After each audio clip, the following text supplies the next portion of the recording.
Ang intense ng mga kaganapan ngayon sa abot kamay na pangarap sapagkat malalagay sa peligro ang buhay ni Doc Robert dahil sa gagawin ni Moira sa kanya.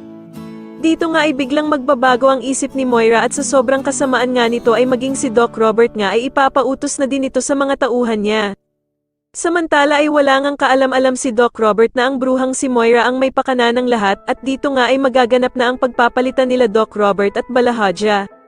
Pero dahil naman sa wala talagang tiwala ang kapatid niyang si Giselle sa mag-inang Moira at Zoe, ay palihim na susundan nito si Doc Robert. Maging si Annalyn nga ay palihim na susunod din sa ama niyang si Doc Robert dahil sa natatakot nga ito na baka daw kung anong mangyari sa ama niya.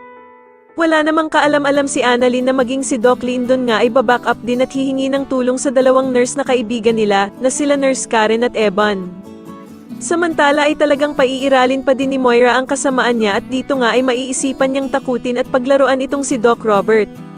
Wala namang kaalam-alam si Doc Robert na ang kausap niya na pala sa cellphone ay ang bruhang si Moira dahil nga sa iba ang boses nito sa call nilang dalawa. Dito nga ay sasabihin niya kay Doc Robert na parang nagbago na nga daw ang isip niya at balak na lamang daw niyang patayin ang ama niyang si Lolo Pepe at parang gusto na din nga daw niyang isabay si Doc Robert.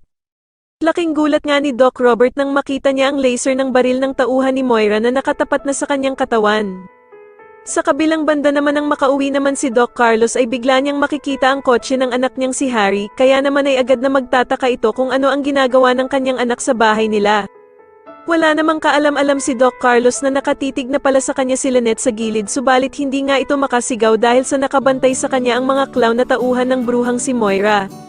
Sa tingin niyo makaligtas kaya si Doc Robert sa pagbaril sa kanya ng tauhan ni Moira at magawa pa kayang tumakas ni Lynette sa mga masasamang ng loob sa kanila, mas lalo na nga talagang nagiging exciting ang mga susunod na kaganapan kaya naman ay mas lalo pa nating abangan ang mas lalong gumigandang abot kamay na pangarap. Maraming salamat po sa inyong panonood at sana po ay ma-subscribe niyo ako. Maraming salamat po.